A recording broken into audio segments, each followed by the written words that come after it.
ఆంధ్రప్రదేశ్కి బడ్జెట్లో ఏం వచ్చింది ఏం రాలేదనే చర్చ జరుగుతోంది. అయితే ఢిల్లీలో ప్రెస్ మీట్ పెట్టిన ఆంధ్రప్రదేశ్ ముఖ్యమంత్రి చంద్రబాబు నాయుడు బడ్జెట్లో ప్రస్తావించకపోయినా రాష్ట్రానికి వస్తున్నాయన్నారు. అలాగే దావోస్ నుంచి ఆయన నేరుగా ఢిల్లీకి వెళ్ళడం, అక్కడ కేంద్రంలో పెద్దల్ని కలవడం, ముఖ్యంగా ఇవాళ Arvind Panagariya finance commission chairperson ఆయన కలిసి ఏ విధంగా గత 5 ఏళ్లలో రాష్ట్రం నష్టపోయింది, దాదాపు 10 లక్షల కోట్లకు పైగా అప్పులు, 1.5 కోట్లకు పైగా పెండింగ్ బిల్లులు ఉండిపోయాయి. నీతి ఆయోగే చాలా స్పష్టంగా చెప్పింది ఆంధ్రప్రదేశ్ పెండింగ్ బిల్లులు కూడా తిరిగి కట్టలేని పరిస్థితుల్లో ఉంది అని చెప్పి. సో దానికి ఎటువంటి సహాయ సహకారాలు చేయాలి అనేది కూడా ఆయన ప్రస్తావించారు. సో ఇక్కడ నా పాయింట్ ఏంటంటే 2047 నాటికి భారతదేశం వికసిత భారత్గా మారుతుందని ప్రధానమంత్రి ఆశ ఆకాంక్ష. దానికి అన్ని రాష్ట్రాల ముఖ్యమంత్రులు, ముఖ్యంగా ఎన్డీఏ భాగస్వామ్య పక్షాలు, అలాగే ఒక విజనరీ ఆస్పెక్ట్ ఉన్న చంద్రబాబు నాయుడు క్లియర్గా చెప్తున్నారు. But my question here is, వికసిత ఆంధ్రప్రదేశ్ సంగతి ఏంటి? అంటే విభజన హామీలకు సంబంధించి కానివ్వండి, తర్వాత పోలవరం, అమరావతి లాంటి కీలక అంశాలకు సంబంధించిన బడ్జెట్ కేటాయింపులు కానివ్వండి, ఇఫ్ ఆంధ్రప్రదేశ్ సీఎం సంతృప్తిగానే ఉంటే అది ప్రజలకి రిఫ్లెక్ట్ అవుతోందా? డిప్యూటీ సీఎం పవన్ కళ్యాణ్ చాలా స్పష్టంగా చెప్తూ ఉన్నారు, ఆంధ్రప్రదేశ్ అభివృద్ధికి ఏ రకంగా ప్రణాళికలు వేసుకుని ముందుకెళ్ళాలి, బడ్జెట్ కల్పించిన అవకాశాలను అందిపుచ్చుకోవడానికి మిగతా రాష్ట్రాల కన్నా ముందుగా మనం ఎట్లా ఉండాలి, ఇవన్నీ. కానీ ఆచరణాత్మకంగా వచ్చేటప్పటికి ఎంత పాజిబిలిటీ ఆంధ్రప్రదేశ్కి ఉంది, కేంద్రం నుంచి ఎలాంటి సహకారం అందాల్సిన అవసరం ఉంది అనేది ఇవాళ నా డిబేట్ పాయింట్. నాతో పాటు అడుసుమిల్లి శ్రీనివాసరావు గారు, ప్రముఖ రాజకీయ విశ్లేషకులు, వారు జాయిన్ అవుతున్నారు. కాసేపట్లో జనసేన, వైఎస్ఆర్సీపీ, బీజేపీ నాయకులు జాయిన్ అవుతారు. శ్రీనివాస్ గారు నమస్కారం అండి. సో ఏపీ చాలా నష్టపోయింది. శివశంకర్ గారు జాయిన్ అయ్యారు, జనసేన ప్రధాన కార్యదర్శి. సార్ నమస్కారం. సో ఏపీ చాలా నష్టపోయింది, ఎలా అయినా గట్టెక్కించాలి అని ఢిల్లీ పెద్దలను కలుస్తున్నారు ముఖ్యమంత్రి. అలాగే ఇందాక నేను ఇంట్రోలో చెప్పినట్టు పవన్ కళ్యాణ్ కూడా ఆయన చిత్తశుద్ధి, commitment towards the development of AP మనం స్పష్టంగా చూస్తున్నాం. కానీ ఈ రెండే సరిపోవు. ఇచ్చేవాళ్ల చేతుల్లోంచి కూడా కొంచెం విస్తృతమైన మనసు ఉండాలి. ప్రత్యేకమైన గ్రాంట్ల లేకపోతే అభివృద్ధి కోసం ప్రణాళికలో రాష్ట్రానికి కేంద్రం ఎలా సహాయపడుతుంది అనేది కూడా కొంత ఒకసారి వాళ్ళు డిబేట్ చేద్దాం నాకు అనిపించింది శ్రీనివాసరావు గారు. సో ఏంటి మీ టేక్ ఏంటి, ప్రస్తుతం జరుగుతున్న పరిణామాలు, వాళ్ళ ఆంధ్రప్రదేశ్ ముఖ్యమంత్రి ప్రెస్ మీట్ మీద, దాంతో ప్రారంభిద్దాం మనం. అందరికీ నమస్కారం అండి. ఋషి గారు, మీకు, మన శివశంకర్ గారికి అందరికీ నమస్కారం. ప్రైమ్ నైన్ వీక్షకులందరికీ. నిజానికి ఆంధ్రప్రదేశ్లో ఇవాళ కూటమి ప్రభుత్వం అంటే ఎన్డీఏ ప్రభుత్వం ఉంది. డబుల్ ఇంజిన్ సర్కార్ అని చెప్తా ఉంటారు కాబట్టి కేంద్ర పెద్దలు అచ్చంగా అలాగే డబుల్ ఇంజిన్ సర్కార్ నడుస్తాం కాబట్టి చాలా ఆశాజనకంగా ఉంటారు. చంద్రబాబు నాయుడు గారు ఆప్టమిస్ట్ అండి, అంటే ఆశాజనకంగా ఉంటాడు ఆయన. అలాగే పవన్ కళ్యాణ్ గారు లాంటి ఒక బలమైన ఫోర్సు ఆయనకి జతగా ఉంది. వాళ్ళిద్దరి మధ్య బాండింగ్ కానీ, వాళ్ళ సమన్వయం కానీ, సహనం కానీ, వాళ్ళు కలిసి నడిచే తీరు కానీ అందరికీ కూడా ఒకంత ఆశ్చర్యం కూడా కలుగుతాం. అలాగే బీజేపీని కూడా కలిసి వెళ్తాం. గత 5 సంవత్సరాలు జరిగిన విధ్వంసానికి మనం అందరం సాక్ష్యమే. జరిగిన విధ్వంసం కానీ, అప్పులు కానీ, రకరకాల కోతలు, వాతలు ఇవన్నీ చూసాం. అయితే బీజేపీ నుంచి మరింతగా ఎక్స్పెక్ట్ చేయొచ్చు. యాక్చువల్గా రైల్వేలో రికార్డు స్థాయిలో బడ్జెట్ కేటాయించారు రైల్వేలో. అది మనం నిజంగా తెలంగాణతో పోల్చుకుంటే మనకి ఏకంగా 9,400 కోట్లు మనకి కేటాయిస్తే 5,300 కోట్లు చిల్లర తెలంగాణ కేటాయించారు. ఆ విషయంలో మనం రైల్వేకి రికార్డు స్థాయి అంటే ఇటీవల కాలంలో ఆంధ్రప్రదేశ్ వంక రైల్వే అసలు చూడలేదు, అసలు మనం వంకే చూడలేదు అసలు. ఇది నిజంగానే ఎన్డీఏ ప్రభుత్వంగా భాగస్వామ్య పార్టీలు వాళ్ళ ప్రభుత్వం ఇక్కడ ఉందని కేటాయించారా, లేదా రాష్ట్రాల హక్కులుగా వాళ్ళకి నిధులు కేటాయించారు అనేటువంటి పక్కన పెడితే డెఫినెట్ గా డబుల్ ఇంజిన్ సర్కార్ అనేటువంటిది మనకి ఇక్కడ అర్థమవుతుంది. పోలవరానికి కూడా. కానీ శ్రీనివాసరావు గారు, రియాలిటీలో నీతి ఆయోగే చెప్పినట్టు, చంద్రబాబు నాయుడు గారు చెప్పినట్టు గత 5 ఏళ్లలో ఎలాంటి పరిస్థితుల్లోకి రాష్ట్రం నెట్టివేయబడింది, తిరిగి పుంజుకోవాలంటే ఎంత శ్రమ పడితే మళ్ళీ తిరిగి కనీసం పాత స్థాయికి వస్తుంది అనే దాంట్లో నాకు కొంచెం వర్రీ అయిన పాయింట్ ఏంటంటే, అప్పులు తిరిగి చెల్లించే పరిస్థితుల్లో కూడా లేదు అని నీతి ఆయోగ్ రిపోర్టు ఇవ్వడం అనేది. దాని సాక్షాత్తు ముఖ్యమంత్రి ప్రెజెంటేషన్లో ఇవాళ ప్రస్తావించారు. ఇది అది వాస్తవం అండి, ఎందుకంటే చేదు నిజం అది. అంటే మనందరికీ కూడా గుండెలు అవిసిపోయేలాంటి వార్తలు. ఇది మనకి ఆ న్యూస్ మనం ఇటీవల కాలంలో 3-4 ఏళ్ల నుంచి ఇదే మాట్లాడుకుంటూ వచ్చాం. మనం ప్రతి అంశంలో రేపొద్దున్నే అప్పులు, ఈ రాష్ట్రం అప్పులు కట్టే పరిస్థితి, వడ్డీలు కట్టే పరిస్థితి కూడా ఉండదనేటువంటి మనందరికీ తెలుసు. జీతాలు ఇవ్వలేని పరిస్థితిలో నుంచి వాళ్ళ నెట్టుకుంటూ వస్తూ ఉన్నారు. దినదిన గండం నూరేళ్ల ఆయుసులో ఉందని పరిస్థితి. అయితే మన వాళ్ళ సబ్జెక్ట్ లో కేంద్రం నుంచి ఏపీకి ఏ కేటాయింపులు జరిగినట్టు డెఫినెట్ గా పోలవరానికి కేటాయింపులు ఉన్నాయి. వాళ్ళు బ్యాలెన్స్ గ్రాంట్ కూడా రిలీజ్ చేశారండి. అంటే మనం కానీ బ్యాలెన్స్ గ్రాంట్ నిన్న పెట్టిన పాత ప్రకటనే కదా అది. It's not a new allocation. Exact. అయితే కొత్తగా 5,900 కోట్లు అది కొత్తది. అవును. అయితే వైజాగ్ స్టీల్ ప్లాంట్ పెద్ద రిలీఫ్.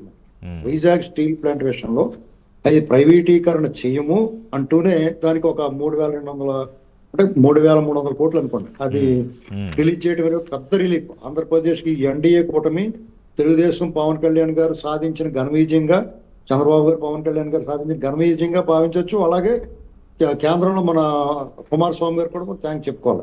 ఆయన కూడా గట్టిగా పట్టుబడి చేశారు. ఎప్పుడు కానీ అప్పుడే తొందరపడద్దు శ్రీనివాసరావు గారు. చెప్దాం, థ్యాంక్స్ చెప్దాం, అవసరమైతే ఢిల్లీ వెళ్ళి వాళ్ళని సన్మానిద్దాం. కానీ ఎప్పుడు డబ్బులు ఇచ్చి అన్నీ చేసి ఒక స్థాయికి వచ్చిన తర్వాత లేదు మేము దీన్ని కాపాడదాం అనుకున్నాం కానీ అది సెల్ఫ్ సస్టైన్ కాలేకపోతోందనే నిర్ణయాలు కారణాలు చెప్పి ఏమన్నా నిర్ణయాలు తీసుకుంటారేమో అని ఇంకా భయం నాకు ఉంది.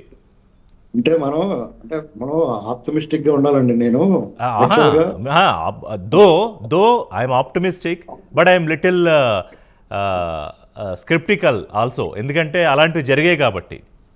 అలా కాదు బాబు. మరి యాక్చువల్ గా నేను భారతీయ జనతా పార్టీ కేంద్రంలో మోడీ గారు, అమిత్ షా ద్వయాన్ని ఈ 2 తెలుగు రాష్ట్రాల్లో నేను చీల్చి చెండాడినంతగా, విమర్శించినంతగా అసలు ఏ నాయకుడు చేసి ఉండదు. అది రికార్డు స్థాయిలో నేను వాళ్ళని విమర్శించాను. వాళ్ళు ఎంతో కొంత పాజిటివ్ గా ఈ కూటమి ప్రభుత్వంలో ఉండి వాళ్ళు మనకు ఎంతో కొంత చేస్తున్నప్పుడు, మంచి చేసినప్పుడు ఖచ్చితంగా మెచ్చుకోవాలి. తప్పదు. ఎందుకంటే మనకు అన్యాయం జరుగుతుంది అనుకున్నప్పుడు ఎలాగైతే మనం వాళ్ళ మీద తీవ్రమైన కఠినమైన పదజాలంతో విమర్శలు చేసామో, అదే విధంగా వాళ్ళ వైపు నుంచి సానుకూలత, మనకి ఎదురు చేయాలని హ్యాండ్ హోల్డింగ్, చేయూతనివ్వడానికి వాళ్ళు ప్రయత్నం చేస్తున్నప్పుడు మనం కూడా చెయ్యి అందించాలి. వాళ్ళు మనకు సహాయం చేయడానికి చెయ్యి అందిద్దాం అనుకున్నప్పుడు మనం కూడా చెయ్యి అందించాలి. లాగబాయా బాబు అని పైకి. అయితే ఈ విషయంలో చిన్న బడ్జెట్లు రోడ్లకి, ఆ బ్రిడ్జిలకి, వాటికి ఇచ్చారు.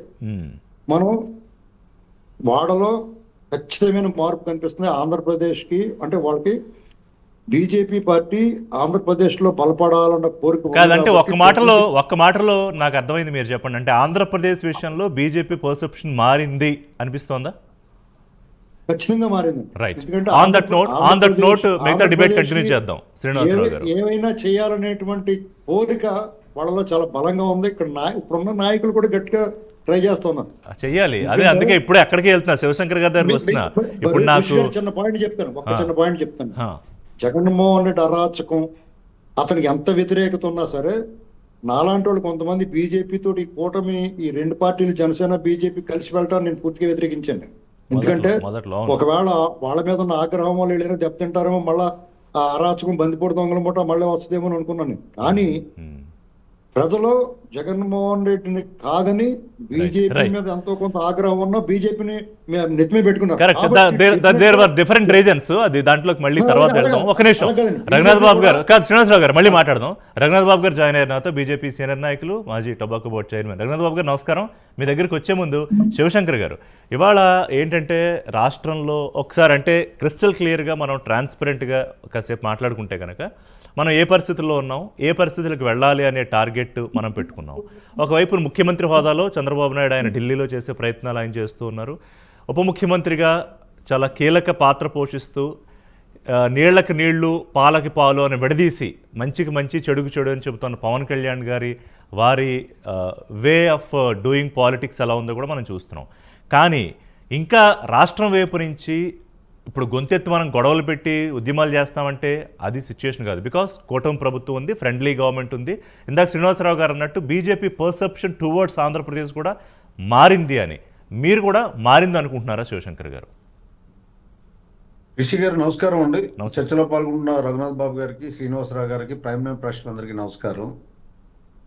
ఖచ్చితంగా మారిందండి, బలంగా నమ్ముతున్నానండి. బీజేపీ తాలూకా ఇది ఆంధ్రప్రదేశ్ యందు అంటే ఇప్పుడు మేము అంతా కూడా కూటమిలో ప్రభుత్వం ఏర్పడింది ఆంధ్రప్రదేశ్లో. సో కూటమి ప్రభుత్వంలో భారతీయ జనతా పార్టీ, జనసేన, టీడీపీ అంతర్భాగం. సో ఈ రాష్ట్రం ఎంత నష్టపోయింది, ఈ రాష్ట్రం ఎంత అధోగతి పాలైంది అభివృద్ధిలో కానీ, అలాగే ఆ పరిపాలనా విధానంలో కానీ అన్నది పూర్తిగా కేంద్రం గ్రహించింది.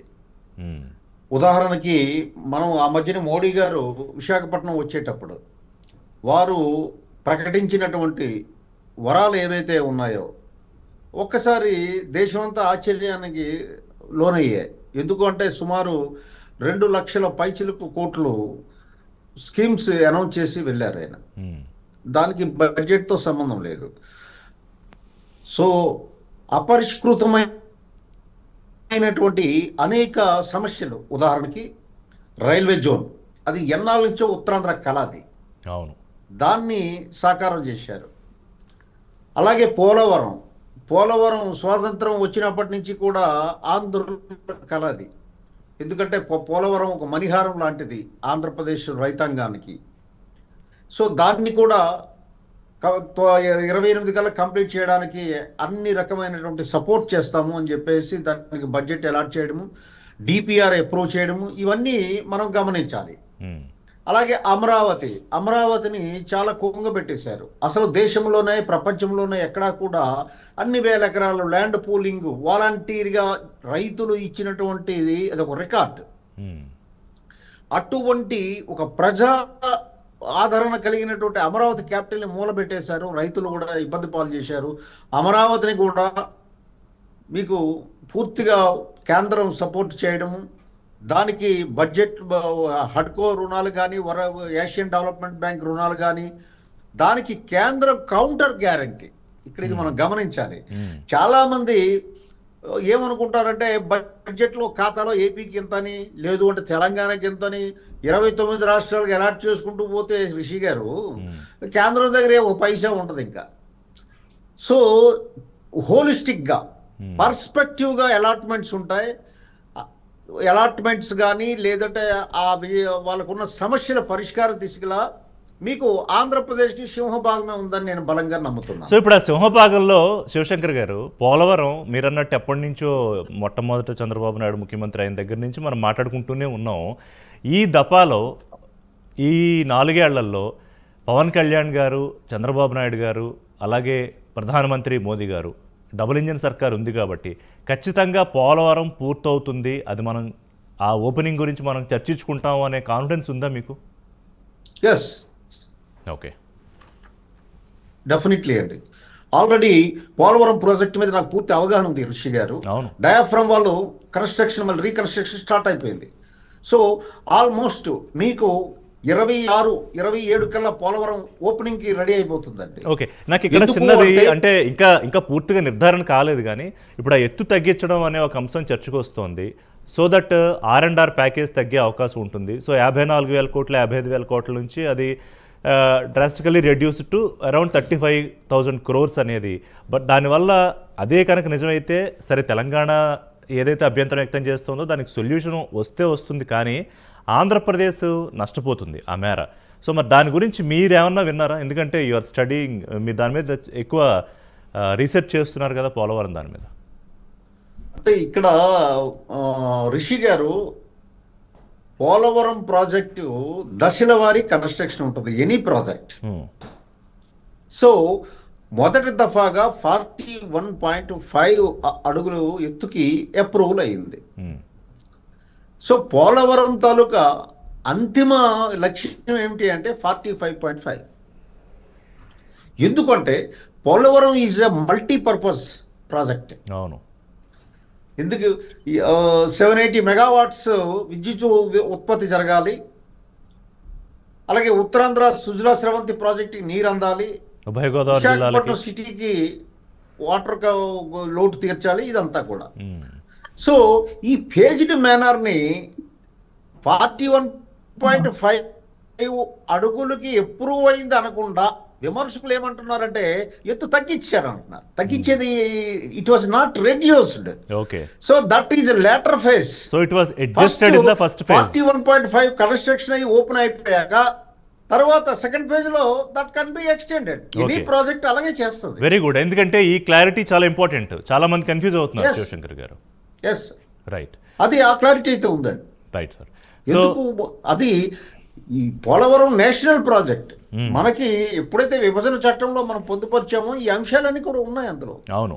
సో ఇవాళ ఒకేసారి మనం మిగతాది మీరు చాలా ప్రాజెక్ట్స్ మల్టీపర్పస్ ప్రాజెక్ట్స్ ఇండియాలో బాక్రా కానీ నంగల్ కానీ హీరాకుడ్ కానీ మనం ఇలాంటివి చాలా తీసుకునేటప్పుడు ఫేజ్డ్ మేనర్ గా ఎక్స్టెండ్ చేసుకుంటూ వెళ్తారు. అంటే ఇప్పుడు మనకి అసలు బాక్రా నంగల్ అవి 14-15 ఏళ్ళు పట్టాయనే కదా స్టేట్ దాని ఎగ్జిక్యూషన్ రోల్ తీసుకున్నది మొదట్లో చంద్రబాబు నాయుడు ముఖ్యమంత్రి అయినప్పుడు.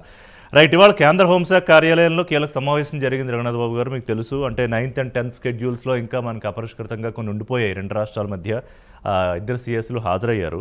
సరే, దాని మీద ఏదో ఒక నిర్ణయం తీసుకుంటారు. మై పాయింట్ హియర్ ఈజ్ వికసిత భారత్ కోసం చంద్రబాబు నాయుడు కృషి చేస్తారంటున్నారు. మోడీ కళను సాకారం చేయడానికి రాష్ట్ర ముఖ్యమంత్రులందరూ కూడా పార్టీకి అతీతంగా భారతదేశంలో భాగమే కాబట్టి అందరూ చేయాల్సిందే. బట్ ఒక్కసారి ఇలా చూస్తే మరి వికసిత ఆంధ్రప్రదేశ్ కూడా కావాలి కదా, మరి దానికోసం అందరూ కలిపి ఏం చేయాల్సిన అవసరం ఉంది అనేది నాకు వచ్చిన ఒక అనుమానం. రిషి గారు, మీకు, శివశంకర్ గారికి, శ్రీనివాస్ అందరికి కూడా నమస్కారం. నమస్తే అండి. తప్పకుండా ఇది ఆయన వాళ్ళ చంద్రబాబు నాయుడు గారు ఢిల్లీలో చేసిన అప్పీలు చాలా చూశాను, చాలా ఇంప్రెసివ్ ఉంది. దానికి ఢిల్లీలో డెఫినెట్గా ఉన్న తెలుగు వాళ్ళల్లో 80 to 90% డెఫినెట్గా చంద్రబాబు నాయుడు గారికి కూటమికి అనుకూలమే ఉంటారు. ఓకే, దాంట్లో పెద్ద అనుమానం లేదు. అటువంటి సమయంలో వాళ్ళు మాట్లాడిన ఈ మాటల్లో ఒకటి డబుల్ ఇంజిన్ సర్కార్, దానివల్ల ఉండేటటువంటి ఉపయోగం గురించి మాట్లాడారు. అంటే ఢిల్లీలో కూడా అది ఉంటే ఉపయోగం అనేటటువంటి విషయం. ఇక ఆంధ్ర, ఎస్, విభజన జరిగినప్పుడే ఆంధ్ర వెనకబడింది, ఫైనాన్షియల్లీ పూర్ స్టేట్ అయింది, దానిలో అనుమానం ఏముంది? అప్పుడు హైదరాబాదు తెలంగాణ పోయింది కాబట్టి వాళ్ళు రిచ్ స్టేట్ అయ్యారు, మనం పూర్ అయ్యారు.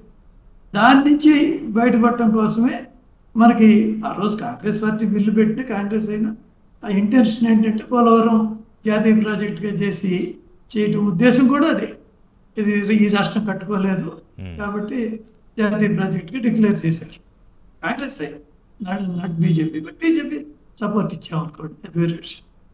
కాబట్టి ఇప్పుడు ఆంధ్రాకి ఈ డెవలప్మెంట్కి ఇప్పుడే శివశంకర్ గారు కొన్ని చెప్పారు, ఈ పోలవరం అని, తర్వాత రైల్వే జోన్ అని, ఇవన్నీ. దాంతోపాటు ముఖ్యంగా ఇప్పుడు బీపీసీఎల్ రిఫైనరీ అది దాదాపు 70-80 వేల కోట్ల రూపాయల ప్రాజెక్టు.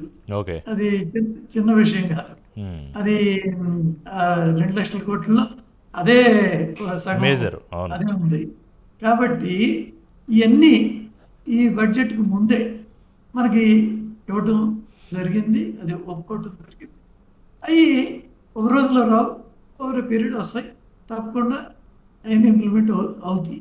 కానీ రఘునాథ్ బాబు గారు, నాకు ఒక పాయింట్ ఏంటంటే 2014 నుంచి దాదాపు 11 ఏళ్ళ తర్వాత ఇవాళ రెండు రాష్ట్రాల సిఎస్లు కేంద్ర హోంశాఖ కార్యదర్శితో సమావేశంలో still we're discussing about all the pending issues. అంటే ఇప్పుడు ఏపీ విషయానికి వస్తే మనకి రెగ్యులర్గా కొత్త రాజధాని నిర్మాణానికి ఆర్థిక సహకారం, వెనుకబడిన జిల్లాలకు అభివృద్ధి లోటు, రెవెన్యూ లోటు భర్తీ, పోలవరం, రాజధాని సరే, తెలంగాణ వాళ్ళకు ఉండే సమస్యలు, తెలంగాణ రాష్ట్రానికి సంబంధించిన సమస్యలు వాళ్ళు అడుగుతున్నారు. అంటే ఈ సిచ్యుయేషన్ ఇలా ఉండడానికి, అంటే 11 ఏళ్ళైనా కూడా ఇంకా అపరిష్కృతంగా ఉండడానికి 9th and 10th స్కెడ్యూల్స్లో ఆర్థిక పరమైన ఇబ్బందులు తొలగిపోకపోవడానికి కారణం ఏంటి అంటే?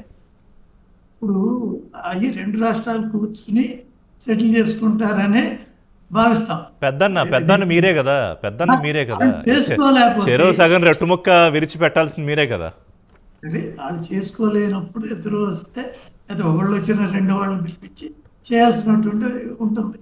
అయితే కానీ జనరల్గా వాళ్ళే కూర్చొని చేసుకుంటే మరి ఇదే కేసీఆర్, చంద్రబాబు మొదటి జగన్లోనే మాట్లాడుకున్నారు శుభ్రంగా, ఇది ఎంతసేపు మన ఇద్దరం కూర్చుంటే అయిపోతాయి. ఆ తర్వాత కేసీఆర్, జగన్మోహన్ రెడ్డి చాలా క్లోజ్, అలాయ్ బలాయ్ కూడా చేసుకున్నారు. వాళ్ళిద్దరు కూడా చాలా, రెండో టర్మ్ కూడా వాళ్ళిద్దరు చాలా. సరే, ఇప్పుడు కూడా ఎంతో కొంత అది దూరం అయితే ఉంటుందని నేను అనుకోను. కాబట్టి అవి పెద్ద ఇష్యూలు, పైగా అన్ని ఇష్యూస్ కూడా చిన్నయ్యే, పెద్ద మేజర్ ఇష్యూలు కూడా కాదు 9th and 10th. కాబట్టి అన్సాల్వ్డ్గా ఉండిపోయాయి కదా, చిన్నవైనా పెద్దవైనా అన్సాల్వ్డ్గా ఉండిపోయాయి కదా. నేను చెప్పచ్చు ఏమో కానీ ఒకటి మాత్రం ఆంధ్రాకి కొంచెం ఎక్కడ పొరపాటు జరిగిందంటే మంది పేద రాష్ట్రం, డెఫిసిట్ స్టేట్, తెలంగాణ దానికి రాష్ట్రం సర్ప్లస్ స్టేట్. కానీ మనం ఖర్చులన్నీ కూడా ఏది ఎంప్లాయీస్ ఈ కానీ తెలంగాణ కన్నా ఎక్కువ పథకాలు తెలంగాణ కన్నా ఎక్కువ. ఆయన జగన్మోహన్ రెడ్డి గారు ఇచ్చారు, మనం ఇంకొని చెప్పి ఈ రకంగా ఎవరి కాళ్ళు పెంచుకుంటా. అంటే అప్పట్లో కాదు, తెలంగాణతో పోటీ పడే పరిస్థితి లేకపోయినా పోటీ పడ్డా, మహారాష్ట్ర కంటే కూడా మనకి ఎక్కువ పథకాలు. ఇది ఒక బడ్జెట్ సవాల్. దీన్ని ఒక ప్రాగ్మాటిక్ గా ఆలోచించాల్సిన అవసరం. మహారాష్ట్ర అంటే రఘునాథ్ బాబు గారు, you have raised an important point. ఇది ఇప్పుడు ఇక్కడ అంటే నేను ఎందుకే చెప్పాల్సి వచ్చిందంటే రాష్ట్రం మీద బ్లీడింగ్, రాష్ట్ర ఆదాయాన్ని. ఎందుకంటే కాదు, ఇప్పుడు మీరు అన్న పాయింట్ కి కారణం ఏంటంటే ఇవాళ ఫైనాన్స్ కమిషన్ చైర్మన్ తో చంద్రబాబు నాయుడు ఇచ్చిన ప్రెజెంటేషన్లో దక్షిణాది రాష్ట్రాల్లో అతి తక్కువ జీడిపి ఉంది ఇవాళ ఆంధ్రప్రదేశ్కి. సరే, కారణం 5 ఏళ్ల వైసీపీ విధ్వంస పాలన లేకపోతే ఇంకోట ఎలా నష్టపోయింది అనుకున్నా, రియాలిటీ ఏమిటి, ఫ్యాక్చువల్ ఫిగర్స్ ఏంటంటే ఎగ్జాక్ట్లీ అదే అంటున్నా. తర్వాత అది కోలుకోలేకపోయింది. దాన్ని ఎలాగా కవరప్ చేసుకురావాలంటే ఇగో ఇలాంటివన్నీ పోలవరం కట్టడం, ఈ దానివల్ల కొంత ఆదాయం పెరుగుతాయి. ఇప్పుడు తర్వాత స్టీల్ ప్లాంట్ కూడా దాన్ని మూసేయకుండా దాన్ని తిరిగి నడిపించడం వల్ల జిఎస్టీ పెరుగుతుంది. ఇవాళ మనకి ప్రధాన సమస్య ఏంటి, జిఎస్టీతో.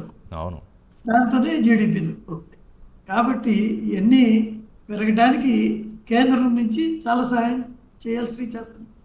అయితే బడ్జెట్లో ఇవన్నీ మెన్షన్ చేసి ఉండకపోవచ్చు, కానీ బడ్జెట్ కన్నా ముందే చేసి వీ కెన్ అండర్స్టాండ్. ఎందుకంటే ఒక విషయం ప్రతి చిన్న విషయం బడ్జెట్లో రిఫ్లెక్ట్ మారిపోయి ఆ రోజుల్లో అదే నిన్న మనం అనుకున్నట్టు అప్పట్లో సబ్బులు తగ్గాయి, పేస్టులు పెరిగాయి అని అంత డీటెయిల్గా మాట్లాడుకునేవాళ్ళం. ఇప్పుడు ఎప్పుడైతే జిఎస్టీ వచ్చిందో ఇప్పుడు ఇట్స్ ఏ హోలిస్టిక్ ఫిగర్, బడ్జెట్ని అర్థం చేసుకునే పరిస్థితి అదంతా కూడా మారిపోయింది. నాకు ఒక పాయింట్ నేను స్టక్ అయ్యా. శ్రీనివాసరావు గారు మీరు చెప్పండి. ఇప్పుడు మై ఫోకస్ ఈజ్ ఆన్ వికసిత ఆంధ్రప్రదేశ్ ఇవాళ డిబేట్లో. సో ఇప్పుడు వికసిత భారత్, ఎస్, ఇప్పుడు శివశంకర్ గారు, మీరు, రఘునాథ్ బాబు గారు, నేను అందరూ వికసిత భారత్ కోసం పాటుపడాల్సిందే, ఎవరి వృత్తుల్లో వాళ్ళు లేదా తీరిక సమయాల్లో. బట్ వికసిత ఆంధ్రప్రదేశ్ కోసం అందరూ కలిసి చేయాల్సింది ఏంటి అనే దాంట్లో చెప్పండి. వాళ్ళు చంద్రబాబు నాయుడు గారు చాలా కేటగిరికల్ గా చెప్పారు. ఏమని, వికసిత్ భారత్ లో భాగంగా స్వర్ణాంధ్రప్రదేశ్ అని కూడా చెప్పారు. అవును, అదే అంటున్నా. అదే నేనేమంటానంటే మాటలతో కాకుండా స్వర్ణాంధ్రప్రదేశ్ ముందు అసలు మామూలు ఆంధ్రప్రదేశ్ అయితే, I'm saying this statement very confidently, మామూలు ఆంధ్రప్రదేశ్గా నిలబడి తనకు తాను సెల్ఫ్ సస్టైన్ అయిన తర్వాత ఖచ్చితంగా స్వర్ణాంధ్రప్రదేశ్కి ముందుకి ప్రయత్నం చేద్దాం. శ్రీనివాసరావు గారు, ఇప్పుడు ఇందాక రఘునాథ్ బాబు గారు ఒక పాయింట్ ఎత్తారు సార్.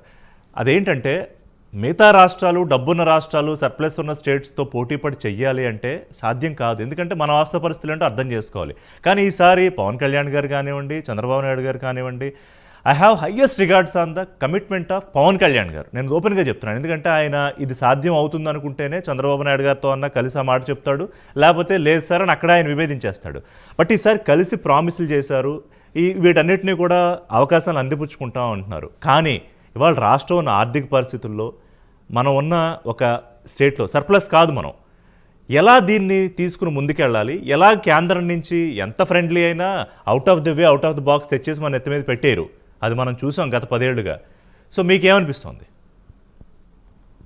ఇది చాలా టఫ్ జాబ్ అండి. మెనీ టాస్క్స్ ఉన్నాయి కూటమి ప్రభుత్వం మీద, మల్టీ టాస్క్స్ అన్నమాట. అయితే పవన్ కళ్యాణ్ గారైనా చంద్రబాబు నాయుడు గారైనా ఇక్కడ మీరు చెప్పినట్టుగా ప్రభుత్వం దుబారా ఒకటి బాగా తగ్గిందని అనుకుంటున్నానండి. ఎందుకంటే నాకు తెలిసిన మిత్రులు కొంతమందికి ఇటీవల కాలంలో కొన్ని కార్పొరేషన్ చైర్మన్లు అయ్యి ఇవ్వడం జరిగింది. మన ఎదురుకుండా కూర్చున్నారు ఆయన, మన శివశంకర్ గారు కూడా. ఆయన అడిగితే మీకు స్పష్టంగా చెప్తారు. గతంలో లాగా అడ్డగోలు దోపిడీ లేకుండా వాళ్ళకి ఇచ్చే బత్యాలు, వాళ్ళకి ఎలవెన్సెస్, ఇన్సెంటివ్స్ ఏమైనా ఉన్నా సరే సకాని సగం చేశారు. అచ్చంగా సకాని సగం. ఓకే. అంతేకాకుండా గత ప్రభుత్వ హయాంలో ఈ రాబరీ అంటే మీకు ప్రభుత్వానికి వచ్చిన ఆదాయం రాబరీ చేశారు. మీరు కావాలంటే రిషి గారు అబ్జర్వ్ చేయండి. ఒక్క మధ్యంలోనే 50,000 కోట్లు వాళ్ళు డైరెక్ట్ గా కొట్టేశారు. దాని లెక్కలు ఉన్నాయి, నాకు కావాలంటే మీకు పంపిస్తాను. ఉమ్, అయితే ఇక్కడ వీళ్ళు ఆంధ్రప్రదేశ్లో యాక్టివిటీ పెరుగుతూ వచ్చింది. అంటే ఆదాయం పెరిగే మార్గాలని ఇదివరకు ఏంటంటే జగన్మోహన్ రెడ్డి కొద్ది గొప్ప చాలా మందికి ఆ బటన్ నొక్కి డబ్బులు వేయటం వల్ల అది ఆ మనీ ప్రజల్లో ఫ్లో అయ్యి దాని మీద యాక్టివిటీ తప్ప ప్రభుత్వానికి ఇన్కమ్ వేరే ఇన్కమ్ కనిపించేది కాదు. ఇప్పుడు అలా కాదండి. ఇసుక పాలసీ వల్ల కానీ దానివల్ల నిర్మాణ రంగంలో ఊపందుకుంటుంది. దానివల్ల ఖచ్చితంగా ప్రభుత్వానికి ఆదాయం పెరుగుతుంది. అలాగే పోలవరం కానీ అమరావతి విషయంలో కానీ ఈ రాజధాని విషయంలో కానీ ఈ యాక్టివిటీస్ ఎప్పుడైతే పెరుగుతూ ఉన్నాయో డెఫినెట్ గా రాష్ట్రానికి మంచి ఆదాయం వస్తుంది. అలాగే సాధారణ ప్రజలు ఎంప్లాయ్మెంట్ పెరుగుద్ది. అది వేరే రాష్ట్రం నుంచి అన్న రానివ్వండి, చాలా మంది కార్మికులు తీసుకొస్తున్నారు. వాళ్ళందరూ కూడా తినడానికి ఉండటానికి ఎక్కడే ఖర్చు పెట్టాలి కదా. కాబట్టి ఆ రకమైన ఆదాయాన్ని ఆంధ్రప్రదేశ్ రేపు నుంచి వస్తుంది. డెఫినెట్ గా వాళ్ళకి మనీ ఫ్లో ఉంటుంది. అలాగే భూముల రేట్లు పెరుగుతూ వస్తాయి మెల్లమెల్లగా. మార్పు వచ్చిందా? ఆల్రెడీ ఇప్పటికే మార్పు ఏమన్నా వచ్చిందా? అంటే గతంలో బాగా పడిపోయిన రియల్ ఎస్టేట్ కాస్త మారిందా? అంటే నాకు తెలిసి 1 to 100 times పెరిగింది. ఓ, దట్స్ అ వెరీ హ్యూజ్. అంటే ఇది మీకు అంటే ఎవరికన్నా చెప్తే అది ఆశ్చర్యంగా అనిపిస్తుంది, కానీ నాకు ఎదురైన అనుభవం. ఎవరికన్నా కొద్దిగా ఎవరికన్నా తగ్గి ఉండొచ్చు, కొంతమంది నాకు ఎదురైన అనుభవం. అదేలేండి. అయితే ఇక్కడ వీళ్ళు మరి ఎలా సస్టైన్ అవుతారు, ఎలాగ దీంట్లోంచి బయటకు వస్తారు అనేటువంటి డెఫినెట్ గా $1 million ప్రశ్న. వాళ్ళందరికీ సమస్య. ఎక్కడికక్కడ వీళ్ళు అప్పులకి వడ్డీలు కడతా ఉండాలి, వీళ్ళు ఇచ్చిన హామీలు నెరవేరుస్తూ ఉండాలి. అది పెద్ద టాస్క్. ఇంకోటి ఏంటంటే ఉద్యోగాలు ప్రామిస్ చేశారు. 5 ఏళ్ళు 20 లక్షల ఉద్యోగాలు ప్రామిస్ చేశారు. ఇప్పుడు 5 ఏళ్లలో ఇప్పుడు 20 లక్షలు మొత్తం 20 లక్షల ఉద్యోగాలు ప్రామిస్ చేశారు. ఈ పెండింగ్ బకాయిలను తీరుస్తున్నారు. ప్రభుత్వ ఉద్యోగులు 1వ తారీఖు జీతం ఇవ్వడం అంటే పెద్ద పెద్ద గండం ఇది. ఇప్పుడు విమర్శలు వస్తాయి వాళ్ళకి అవతల. ఇప్పుడు వీళ్ళు ఎదుర్కొనే వీళ్ళ ప్రత్యర్థులు ఎలాంటి వాళ్ళు అంటే మొత్తం సిగ్గు శరం మానవ మర్యాద అన్ని వదిలేసిన వాళ్ళు. ఎందుకంటే వాళ్ళు బకాయి పెట్టిన డబ్బులు వీళ్ళని అడుగుతారు సిగ్గు లేకుండా. యుద్ధం మేము ధర్నా చేస్తా ఉంటారు, లేకపోతే ఉద్యమం చేస్తా ఉంటారు. ఆ టైప్ వాళ్ళతో ఎదుర్కోవాలి. అంటే అట్లా కాదు మరి. ఇప్పుడు ప్రతిపక్షం అంటే మరి ఏదో ఒకటి చెయ్యాలి కదా. ఇప్పుడు వాళ్ళ ఎగ్జిస్టెన్స్ ఎట్లా? ఇవాళ ఇప్పుడు ఎన్నికలు జరిగాయి కొన్ని, దాని మీద రేపు పెడదామని ఈరోజు టచ్ చేయలేదు. ఆల్రెడీ ఏం జరిగిందో మనం చూసాం. ఇంకా అసలు ఎగ్జిస్టెన్స్ కోల్పోతుంది కదా ప్రతిపక్షం ఏదో ఒక యాక్టివిటీ చేయకపోతే. అదే వాళ్ళు అడగచ్చండి, ఏం అడగాలి? పోలవరం తొందరగా కట్టండి అనాలి. మరి నువ్వేం కట్టావనే ప్రశ్న వస్తుంది. ఇలాంటి ఎన్ని వాటికి వాళ్ళు కనీసం ఇప్పుడు అంటే కన్స్ట్రక్టివ్ గా క్రిటిసిజం చేసే స్థాయిలో లేదంటారు ప్రతిపక్షం. ఖచ్చితంగా లేదు. వాళ్ళు ఎప్పుడు ఉండరు. వాళ్ళు మనం అసలు ఆశ పెట్టుకుంటే మనం ఆశాభంగం పొందుతాం. ఎందుకంటే వాళ్ళు అసలు నేను మనుషులుగానే చూడండి, నేను అసలు రాష్ట్రంలో ఉండడానికి అసలు అర్హత లేదు వాళ్ళకి. అట్లా కాదులే కానీ అంటే అది మీ పర్సనల్ ఒపీనియన్. ఒకసారి రిషి గారు పూర్తిగా వినండి. నా వాదనతో మీరు ఏకీభవించవచ్చు, కానీ నా వాదన వినండి పూర్తిగా. ఇప్పుడు కరోనా వైరస్ వస్తే ఎలాగైతే మనం క్వారంటైన్ చేస్తామో అలాంటి మా భావజాలు ఉన్నవాళ్ళు. ధూమపానము మద్యపానం ఎలాగైతే ఆరోగ్యానికి హానికరమో ఈ జగన్ అండ్ గ్యాంగ్ ఈ సమాజానికి హానికరం. ఎందుకంటే రాష్ట్రాన్ని విధ్వంసం చేసి సిగ్గు శరం లేకుండా వెంకటరామరెడ్డి అన్నవాడు ఇవాళ ఈ బకాయిల గురించి అడుగుతున్నాడంటే వీళ్ళు ఏం సమాధానం చెప్తారు? ఎన్నాళ్ళు అయిపోయింది వీళ్ళు వచ్చి గవర్నమెంట్ లోకి. ఇప్పుడు మనం మాట్లాడితే కూడా అర్థం ఉండాలి. టైం ఇవ్వద్దంటే వాళ్ళకి కొద్దిగా సమయం ఇవ్వాలి కదా. కనీసం 1 సంవత్సరం సమయం ఇచ్చి డ్యామేజ్ కంట్రోల్ కే ఒక ఏడాది పైన పడుతుంది కదా. ఇప్పుడు అడగడానికి నోరా తాటి పెట్టండి. అది వాళ్ళు ఏం చేశారు? అసలనే 1వ తారీఖు అమ్మో 1వ తారీఖు అనుకునేవారు. అలాంటిది అమ్మయ్య 1వ తారీఖు అనుకుంటున్నారు ఇవాళ జీతం వస్తుంటేనే ఉద్యోగులు. అంత రిలీఫ్ కనపడుతున్నప్పుడు అసలు వీళ్ళకి అవకాశం ఇవ్వాలి కదా. చావుగొట్టి చెవులు మూసేస్తే వాళ్ళు ఎక్కడి నుంచి తెచ్చిస్తారు అంటే ఏళ్ళలాగా చితగొట్టేసి లోపల పాడేసి గోడనే తొక్కేస్తే అప్పుడు నోరు మూసిపడి ఉంటారు వాళ్ళు. ప్రజలందరూ ఇదే కోరుకుంటున్నారు. వాళ్ళు నోరు ఎత్తనివ్వకండి, మీ కాళ్ళ కర్ర ఆటం పెడతారండి, మీకు ముందుకు సాగాలంటే వీళ్ళందరూ నోరు మించి కూర్చోబెట్టనని అడుగుతున్నారు ప్రజలు. ఖచ్చితంగా ప్రజలు అడుగుతున్నారు. ఇప్పుడు మీరు అన్నారు కాబట్టి శివశంకర్ గారు ఇప్పుడు ఏదైతే ప్రతిపక్షాలు సరే వాళ్ళు రాద్ధాంతమా లేకపోతే నేను మా శ్రీనివాసరావు గారు అన్నట్టు వాళ్ళకి అసలు ఉండే అర్హత లేదని నేను అన్నగాని వాళ్ళు ఎవరైనా ఎక్కడన్నా ఉండొచ్చు. వాళ్ళు చేసే రాజకీయాలు పోరాటాలు ప్రజాస్వామ్యబద్ధంగా ఎవరైనా చేసుకోవచ్చు. కానీ ఇక్కడ నా పాయింట్ ఏంటంటే ఎన్నికలకు ముందు పవన్ కళ్యాణ్ కానివ్వండి, లోకేష్ గారు కానివ్వండి చాలా క్రిస్టల్ క్లియర్గా వార్నింగ్ ఇచ్చారు. చట్ట ప్రకారం మీరు ఏదైతే తప్పులు చేశారో వాళ్ళందరూ కూడా రేపు వరుసగా లైన్లో నిలబడి సమాధానం చెప్పాల్సిందే అని. కానీ ఆ విషయంలో డిలే అవుతున్నట్టు నాకు అనిపిస్తోంది. మీకు అనిపిస్తోందా? అంటే ఒకటి మీ ప్రశ్నలోనే సమాధానం ఉంది రిషి గారు. చట్ట ప్రకారం అమ్మ చట్ట ప్రకారమే చేయాలి కదా, చట్ట ఇల్లీగల్ ప్రకారమే మేము చర్యలు తీసుకుంటా ఉన్నారు. గతంలో ఏం చేశారు అని అంటే చట్టాన్ని వాళ్ళు గౌరవించలే, వేరే చట్టం ఫాలో అయ్యారు. వాళ్ళు భారత రాజ్యాంగాలు చట్టాలు ఫాలో కాలేదు కాబట్టి ఎవరికైనా అనిపిస్తే ఏమనిపిస్తుంది, డిలే చేస్తుంది కూటమి ప్రభుత్వం అనిపించవచ్చు గాక, కానీ అది కరెక్ట్ కాదు.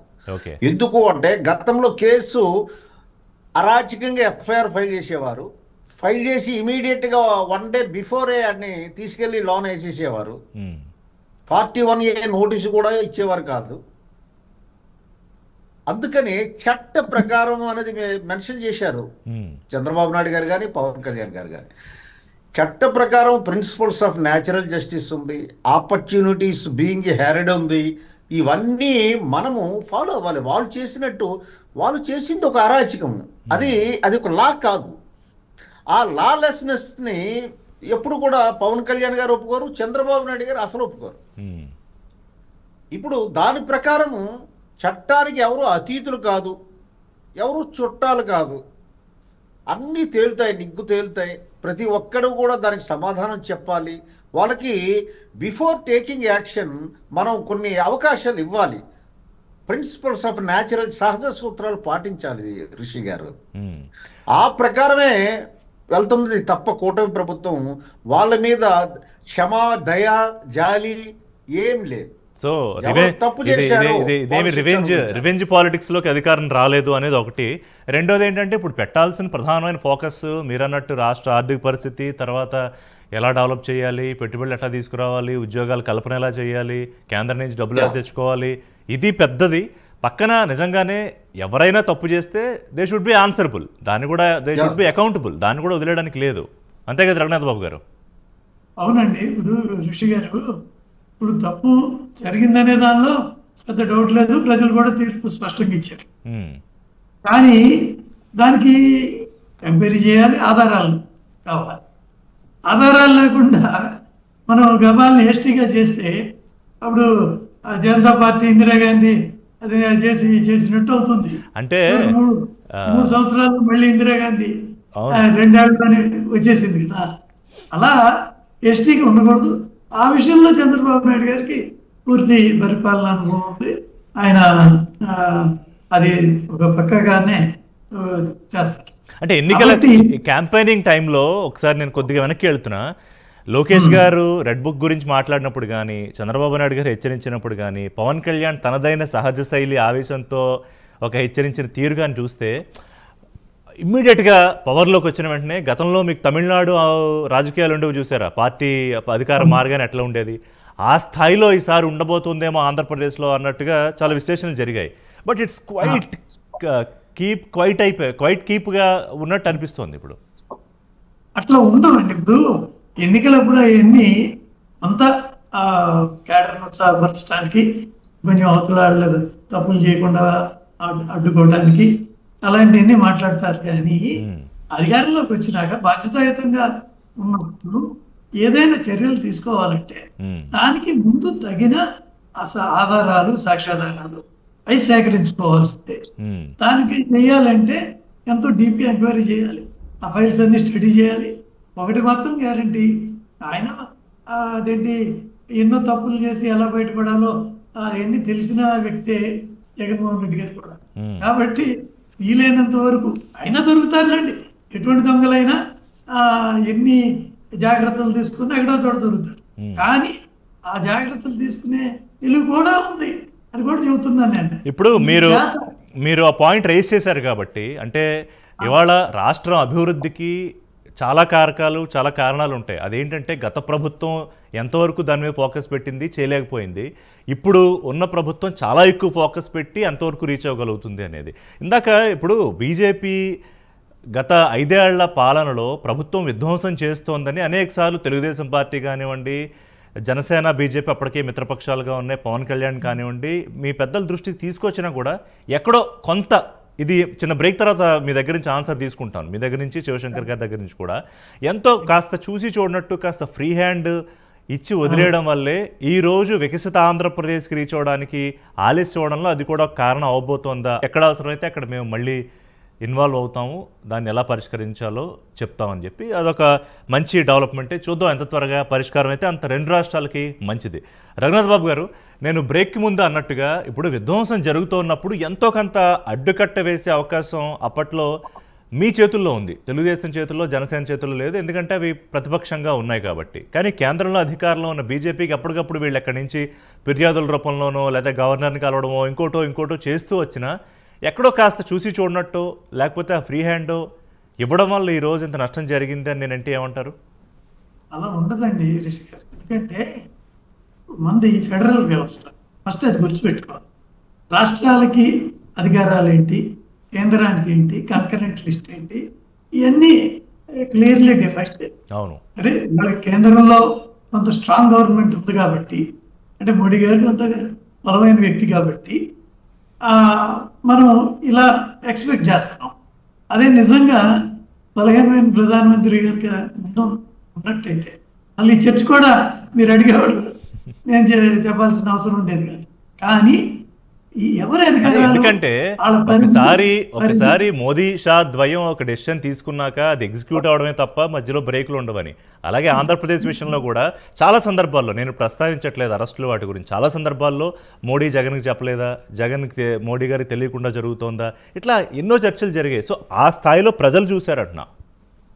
ఇప్పుడు ఏనా ఏంటి ఒకరు ఇందాక నేను అధికారానికి చంద్రబాబు నాయుడు గారు మన ఈ కుటుంబ ప్రభుత్వం వచ్చినా కానీ వాళ్ళని ఫిక్స్ చేయాలంటే దాని మీద ఓ త్వరగా ఎంక్వైరీ జరగాలి, దాన్ని ఎక్కడెక్కడ తప్పులు ఉన్నాయో చూసి చేయాలి. ఇంత తతంగా ఉంది మన చేతుల్లో. వాళ్ళు ఉన్నా కానీ అధికారం ఇష్టారాజ్యంగా చేయలేరు. అటువంటిది ఒక కేంద్ర రాష్ట్ర ప్రభుత్వాల మధ్య ఉన్నటువంటి సంబంధాల దృష్ట్యా ఆ రకంగా లక్ష్మణ్ రేఖ దాటి వెళ్ళి ఊరికే మనకి బలం ఉంది కదా అంటే స్టేట్ లా అండ్ ఆర్డర్లు ఇన్వాల్వ్ కాకపోయినా ఇప్పుడు ఆలయాల మీద, విగ్రహాల మీద దాడి లాంటి కేసుల్లో సిబిఐ వెళ్ళినా కూడా దాని మీద కూడా బీజేపీ నేతలు ధర్నాలు, ఉద్యమాలు చేసినా కూడా ఒక ప్రాపర్ అవుట్కమ్ కూడా రాలేదు. ఫర్ ఎగ్జాంపుల్ చెప్పాను అంతే నేను. అట్లాంటివి చాలా ఇష్యూస్ ఉన్నాయి ఉంటాయి. కానీ ఇది ఒక మెయిన్ పాయింట్, అది రాష్ట్రాల అధికారాల్లోకి ఒక లెవెల్ దాటి రాకూడదు కూడా. అది ఫెడరల్ వ్యవస్థకి మంచిది కాదు కూడా. మన కాన్స్టిట్యూషన్ అంత పక్కా ఇదిగా ఉంటుంది అని రాష్ట్రాలు ఇష్టారాజ్యంగా చేయని చూపడమేనా అంటే, అటువంటిప్పుడు అవసరమైతే ఈ రాష్ట్ర ప్రభుత్వాన్ని రద్దు చేసే హక్కు ఉంది కదా. కాకపోతే అది ఎప్పుడు గతంలో మిస్యూజ్ అయిందనే కారణంతో. అంటే రణబాబు గారు ఒకటేంటంటే ఇక్కడ when we talk the facts, ఇక్కడ బోత్ ద పార్టీస్ ఏదైనా కానీ పొలిటికల్ అడ్వాంటేజెస్ అనేది కూడా చాలా కీలక రోల్ పోషిస్తుంది. అది కొంత పోషించింది ఆ టైంలో. ఏంటంటే ఎవరిని పెద్దగా దూరం చేసుకోవడానికి అప్పట్లో బీజేపీ కూడా పలానా వాళ్ళు నేను శత్రువుగా చూడాలి అని కూడా అనుకోలే. తర్వాత కూటమి, ఆ తర్వాత డెవలప్మెంట్స్లో అన్నీ మారే, మీకు నాకు తెలియదు ఏముంది. సో శ్రీనివాసరావు గారు, ఇప్పుడు నా పాయింట్ ఏంటంటే ఎంతో కొంత కట్టడి చేయగలిగిన అవకాశం ఉండి చెయ్యలేకపోవడం వల్ల ఈరోజు ఆంధ్రప్రదేశ్ ఇంతగా నష్టపోవడానికి కారణమైందా, or it was a natural డౌన్ఫాలా? అంటే మీకు గత 5 సంవత్సరాల్లో జరిగింది ఏంటంటే అండి, జగన్మోహన్ రెడ్డికి వాళ్ళు పనిగట్టుకుని దగ్గర నుండి చేయించకపోయినా కానీ కొంత ఉదాసీనంగా ఉన్నమాట వాస్తవం. అతను చేసేదానికి రకరకాల కంప్లైంట్లు ఇచ్చినా స్వయంగా బీజేపీ నుంచి కంప్లైంట్లు ఇచ్చారు. బీజేపీ పార్టీ నాయకులు కూడా చాలా మంది కంప్లైంట్ ఇచ్చారు, చాలా దారుణం జరుగుతుంది, మన చెడ్డ పేరు వస్తుందని అన్నప్పుడు వాళ్ళు పూర్తి స్థాయిలో కన్నెర చేసే పరిస్థితి లేదండి. మనం ఉన్నదన్నట్టు మాటలు ఆ పీడకలను మనం గుర్తు చేసుకోవటం మంచిది కాదు. ఇప్పుడు కూటమిలో వాళ్ళు ఉన్నారు కాబట్టి మన మాటలు వాళ్ళ మధ్య చికాకు కలిగింది. Facts need to be discussed. ఎందుకంటే ఇక్కడ ఒకటే శ్రీనివాసరావు గారు, పార్టీలు రోజు కలిసి ఉండొచ్చు, రేపు ఏదైనా జరగచ్చు, కానీ రాష్ట్రం ముఖ్యం ఎండ్ ఆఫ్ ది డే. అది నేనైతే అప్పుడు జరిగిన విషయాలన్నీ ఏ రోజుకి ఆ రోజు ఎప్పటికప్పుడు మాట్లాడాము. అయితే మళ్ళీ ఇంకొకసారి చెప్తున్నాను, అప్పట్లో జగన్మోహన్ రెడ్డికి వాళ్ళ సహాయ సహకారం లేకుండా అతను ఏమీ చేయలేడండి. ఎందుకంటే మనం అనుకున్నాడు అతను ఏమో వీరుడు, సూర్యుడు, కార్యదీక్షాధ్యక్షుడు, హరివీర భయంకరుడు, యమకింకరుడు, ఏమీ కాదు, బాగా పిరుకోడు, పారిపోతాడు. ఏమంటే గట్టిగా కొండ పగల కొడితే పారిపోయి తలుపులో పోయి తలుపేసుకుంటాడు. అయితే వాళ్ళ బాబు, వాళ్ళ నాన్నగారు ఏం చేయాలంటే 2004 నుంచి ఈ 2024, 25కి వచ్చినాడు 20 ఏళ్లలోనూ విషపు విత్తనాలు జల్లేసాడు. తెలుగు 2 రాష్ట్రాల్లో వాళ్ళకి కావాల్సిన మొట్టలందరినీ చూపేశాడు. అన్ని చోట్ల కూడా అన్ని సిస్టమ్స్ వాళ్ళు ఉన్నారు. ఈ వాళ్ళకి ఆ విషపు ఫలాలు ఇచ్చేస్తున్నాయి మనకి. మీరు ఏమీ పెగలేరు వాళ్ళని. అంటే ఇప్పుడు మీరు అంటోంది ఏంటంటే ఆ రూట్స్ లోంచి పెగిలించాలి. ఇప్పుడు ప్రభుత్వ యంత్రాంగంలో కానీ వ్యవస్థల్లో కానీ అన్ని సిస్టమ్స్లో వాళ్ళ మనుషులు దూరేస్తున్నారు. వాళ్ళకి ఏదో రూపంలో కులమో మతమో ప్రాంతమో ఏదో రూపంలో వాళ్ళకి కావాల్సిన ఉంటారు. వాళ్ళు చంటోని కాపాడదనుకుంటారు. రాజశేఖర రెడ్డి ఆ పని చేసి పోయాడు వాళ్ళందరికీ. వాళ్ళ కొడుకు రేపు భవిష్యత్తు ఊహించాడు. ఇప్పుడు ఈ చంద్రబాబు గారికి ఆ పని చేత కదా. మీరు ఎగ్జాంపుల్ చెప్తాను వినండి. తెలుగుదేశం ప్రభుత్వం ఎప్పుడున్నా తెలుగుదేశం ఎన్డీఏ గవర్నమెంట్ ఉండి బీజేపీలు తెలుగుదేశం కలిపే ఉన్నాయి. వాళ్ళు పారదర్శకంగానే ఈ గీస్టింగ్లు అన్నీ కూడా పారదర్శకం వాళ్ళకు వదిలిపెడతారు. వీళ్ళు అవన్నీ ఎత్తేసి వీళ్ళు రాగానే నియామకాలన్నీ వాళ్ళు చేసుకుంటారు. అదొక్కటి చాలు మొత్తం. ఇవాళ వీళ్ళు పిల్లి మొక్కలేస్తుంటే కూడా ఇప్పుడు లేట్ ఎందుకు అవుతుంది అనుకుంటున్నారు? వీళ్ళకి ఇంటెన్షన్ లేక కాదు, ఈ చర్యలు తీసుకోకూడదని కాదండి. ఏదన్నా చంద్రబాబు నాయుడు గారు ఈ టీము చట్టాన్ని తన పని తాను చేసుకుని ఇస్తారు. జగన్మోహన్ రెడ్డి చట్టాన్ని తన పని చేయించుకున్నాడు. అది డిఫరెన్స్ వీళ్ళిద్దరి మధ్య. ఇప్పుడు వీళ్ళు చట్టాన్ని తన పని తాను చేసుకుని వచ్చినప్పుడు చట్టాన్ని అమలు చేయాల్సిన ఎవడైతే ఉన్నాడో వాడు ఖచ్చితంగా జగన్ మనిషి అయి ఉంటాడు. ఏదో రూపంలో అతను ప్రలోభ పెట్టి భయపెట్టి బెదిరించి లొంగ తీసుకుని బ్లాక్మెయిల్ చేసి రకరకాల కారణాలతో అతని వైపు పని చేయించుకున్నాడు. ఇవాళ జగన్మోహన్ రెడ్డిని ఎస్టాబ్లిష్ చేయాలంటే ఈడు కూడా దోషం అవుతాడు. అక్కడ ఈడు కూడా దొంగ అవుతున్నాడు. పైగా ఆ అధికారుల పట్ల ఒకరి మీద వాళ్ళకి ఆపేక్ష ఉంటుంది. మరి సీతారామాంజనేయులు లేకపోతే సునీల్ కుమార్ వీళ్ళు ఎందుకు అరెస్ట్ అవ్వలేదండి? రఘురామకృష్ణరాజు గారు ఎదురుకుండా కనపడుతున్నారు.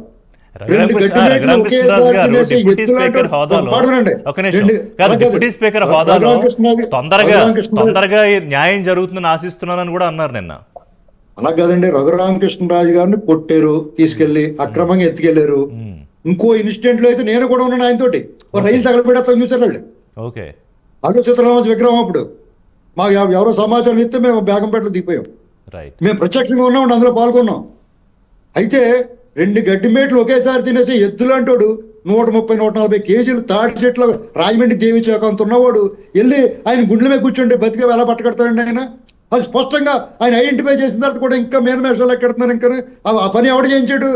సునీల్ కుమార్ ఉన్నాడు, సీతారామాంజనేయులు ఉన్నాడు, వీళ్ళిద్దరు బాసు జగన్మోహన్ రెడ్డి ఉన్నాడు. మీకు విషయం తెలుసా? ఆయనే పరిగెట్టుకొచ్చాడు కొట్టేస్తానికి. వీళ్ళు ఆపారు, తప్పయ్య బాబు నువ్వు రాకూడదని. జగన్మోహన్ రెడ్డి వచ్చి కొడతామని చూశాడు. ఇవన్నీ ఇలాంటివన్నీ రోజు కూడా వస్తాయి బయటికి.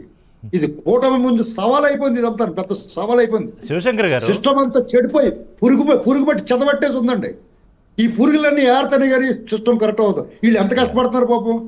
వీళ్ళు మన నిద్ర ఆహారాలు ఉన్నాయండి. ఆయన అడగండి, ఎదురుకున్నారు ఇద్దరు లేవు. కాదు పవన్ కళ్యాణ్ గారి మొహం చూసిన ఇప్పుడు ప్రజలు వీళ్ళు ఇచ్చిన హామీలు సూపర్ 6 అమలుతో పాటు ఈ దొంగల ముఠాన్ని కూడా పట్టుకుని లోపలైపోయి కోరుకుంటున్నారు. ఇప్పుడు శివశంకర్ గారిని అదే అడగబోతున్నా.